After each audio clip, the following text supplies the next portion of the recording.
क्या हो अगर कोई कहे कि आपकी कंपनी के लिए सबसे बड़ा खतरा शेयर बाजार में नहीं बल्कि आपकी फाइलिंग कैबिनेट में छिपा है? जी हां, ये सच हो सकता है। आज हम दस्तावेजीकरण के उन्हीं छिपे हुए खतरों को उजागर करेंगे। एक ऐसा टॉपिक जिसे अक्सर नजरअंदाज कर दिया जाता है, लेकिन जो किसी भी कंपनी के वजूद के लिए बेहद जरूरी है। ये मेरे शब्द नहीं हैं।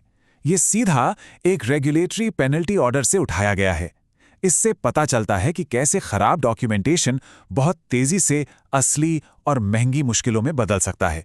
और यही वजह है कि हम आज इस पर बात कर रहे हैं। जरा एक पल के लिए अपनी कंपनी के बारे में सोचिए। क्या आपके कागजात एक मजबूत सुरक्षा जाल की तरह हैं जो आपको बचाते हैं?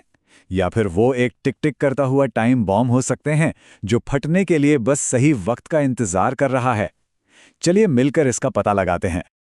तो सबसे पहले ये समझते हैं कि जब डॉक्यूमेंटेशन में गड़बड़ होती है तो दांव पर आखिर लगा क्या होता है। ये कोई छोटी मोटी चूक नहीं, बल्कि एक बहुत बड़ी और महंगी नाकामी हो सकती है। चलिए दो असली मामले देखते हैं। एसडीओ होल्डिंग्स पर इसलिए जुर्माना लगा क्योंकि उनका मेंबरशिप रजिस्टर अधूरा था। वहीं वेल्सपेन प्रोजेक्ट को इसलिए जुर्माना भरना पड़ा क्योंकि उन्होंने 8 साल तक अपने डायरेक्टर्स की शेयर होल्डिंग का सही रिकॉर्ड ही नहीं रखा था। ये छोटी मोटी भूल नहीं है, ये महंगी गलतियां हैं जो दिखाती हैं कि रेगुलेटर्स इस मामले को कितनी गंभीरता से लेते हैं। अब जब हम खतरों को समझ गए हैं तो चलिए थोड़ी बुनियाद को समझते हैं। ये कुछ एक घर बनाने जैसा है। आपको ईंट और गारे के बीच का फर्क पता होना चाहिए। हमारी दुनिया में वो हैं डॉक्यूमेंट्स और रिकॉर्ड्स। फर्क आसान है लेकिन बहुत जरूरी है। एक डॉक्यूमेंट को एक जिंदा चीज की तरह सोचिए, एक ड्राफ्ट जिसमें अभी भी बदलाव हो सकता है। दूसरी ओर एक रिकॉर्ड पत्थर की लकीर जैसा है।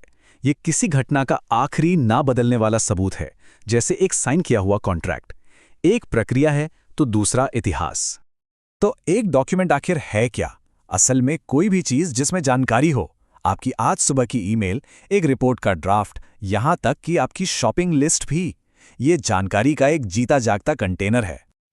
और रिकॉर्ड ये तब बनता है जब कोई डॉक्यूमेंट सबूत बन जाता है। एक फाइनल रिपोर्ट, एक साइन किया हुआ कॉन्ट्रैक्ट, एक तस्वीर, ये सब किसी घटना या फैसले का पक्का सबूत हैं। वो इतिहास का एक हिस्सा हैं। तो हम इन गलतियों से बचें कैसे, और ये कैसे पक्का करें कि हमारे रिकॉर्ड्स एक संपत्ति बने, बोझ नहीं? चलिए अच्छी डॉक्यूमेंटेशन की प्लेबुक को समझते हैं। देखिए, अच्छा डॉक्यूमेंटेशन सिर्फ रेगुलेटर्स के लिए एक फॉर्मेलिटी पूरी करना नहीं है। इससे साफ होता है कि कौन किस चीज के लिए जिम्मेदार है। ये पक्का करता है कि टीम में हर कोई एक ही पेज पर हो, और आखिर में ये पूरे बिजनेस को ज्यादा कुशल बनाता है। ये कोई बोझ नहीं बल्कि एक स्ट्रेटेजिक फायदा है। अब बात करते हैं उन बड़ी गलतियों की। ओवरराइटिंग, वाइट आउट का इस्तेमाल, बिना साइन के करेक्शन। ये वो लाल झंडे हैं जिन्हें ऑडिटर्स तुरंत पहचान लेते हैं।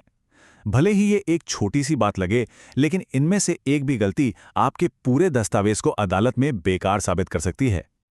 यहां एक और असल दुनिया का उदाहरण है। India bulls real estate limited पर जुर्माना लगा क्योंकि उनका अटेंडेंस रजिस्टर ढीले पन्नों पर था। सोचने में कितनी छोटी सी प्रोसीजरल गलती लगती है ना? लेकिन इसके नतीजे काफी गंभीर थे। तो सुनहरा नियम क्या है? जैसे ही कुछ हो उसे फौरन डॉक्यूमेंट करें। दिन या हफ्ते के अंत तक का इंतजार मत कीजिए। साफ और सटीक रहिए। हर एक शक का इस्तेमाल बाद में आपके खिलाफ किया जा सकता है। ये आसान आदतें अविश्वसनीय रूप से शक्तिशाली हैं। जाहिर सी बात है, आज की दुनिया में डॉक्यूमेंटेशन सिर्फ कागज और स्याही तक सीमित नहीं है। हम डिजिटल युग में हैं और इसने रिकॉर्ड रखने के पूरे खेल को ही बदल कर रख दिया है। जरा इन आंकड़ों पर गौर कीजिए। डॉक्यूमेंट मैनेजमेंट सिस्टम का बाजार सिर्फ 5 सालों में लगभग 2 गुना होने वाला है। ये कोई धीमा ट्रेंड नहीं है, ये एक क्रांति है। कंपनियां समझ रही हैं कि डॉक्यूमेंटेशन का भविष्य डिजिटल है और वो भारी निवेश कर रही हैं। तो कागज के पहाड़ों से डिजिटल वर्कफ्लो तक का सफर कैसे तय किया जाए? इसके 3 सीधे साधे कदम हैं। पहला, जो आपके पास है उसे स्कैन और डिजिटाइज करें। फिर सब कुछ मैनेज करने के लिए एक सेंट्रल सिस्टम लागू करें। और आखिर में कहीं से भी सुरक्षित और लचीले एक्सेस के लिए क्लाउड का इस्तेमाल करें। चलिए पुरानी दुनिया की तुलना नई दुनिया से करते हैं। फिजिकल डेटा रूम महंगे, असुरक्षित और परेशानी भरे। वहीं वर्चुअल डेटा रूम बेहतर सुरक्षा, कम लागत और 24 घंटे पहुंच देते हैं। चुनाव बिल्कुल साफ है, ये एफिशिएंसी में एक बहुत बड़ी छलांग है। हाँ, डिजिटलीकरण कई समस्याओं का समाधान करता है, लेकिन ये नई समस्याएं भी लाता है। पुराने सॉफ्टवेयर, अलग अलग फाइल फॉर्मेट्स और हाँ, डेटा लीक का खतरा, ये नई चुनौतियां हैं। इन डिजिटल खतरों से निपटना उतना ही जरूरी है जितना कि कागज को सही तरीके से फाइल करना। आखिर में बात सिर्फ रिकॉर्ड बनाने की नहीं है, बात उन्हें लंबे समय तक सुरक्षित रखने की है। यह आपकी कंपनी की जानकारी की विरासत को बचाने के बारे में है। इस संख्या को याद रखिए, 5 साल। ये वो कम से कम समय है जिसके लिए कुछ जानकारी को ऑनलाइन उपलब्ध रखना होता है। ये कोई सुझाव नहीं है, ये एक कानून है। इससे पता चलता है कि डॉक्यूमेंटेशन एक लंबी अवधि की प्रतिबद्धता है। इस गड़बड़ से बचने के लिए एक प्लान की जरूरत होती है। एक फॉर्मल संरक्षण नीति ही वो प्लान है। इससे कंपनी में हर किसी को साफ साफ पता होता है कि क्या कब तक रखना है, चाहे हमेशा के लिए या 8 साल के लिए। कोई अंदाजा नहीं, कोई गलती नहीं। सुरक्षा पर तो कोई समझौता हो ही नहीं सकता। इसका मतलब है कागज के लिए बंद अलमारियां, डिजिटल फाइलों के लिए मजबूत एन्क्रिप्शन और फेंकी जाने वाली हर चीज के लिए श्रेडर। इनमें से हर कदम आपकी कंपनी के सबसे कीमती रत्नों की सुरक्षा के लिए एक जरूरी सुरक्षा कवच है। तो हम इसे एक आखिरी विचार के साथ समाप्त करते हैं। आपके रिकॉर्ड्स सिर्फ डेटा नहीं है, वे आपकी कंपनी के सफर, उसके फैसलों और इसकी ईमानदारी की कहानी है। तो जरा रुक कर खुद से पूछिए, आपके रिकॉर्ड्स आखिर कौन सी कहानी सुना रहे हैं?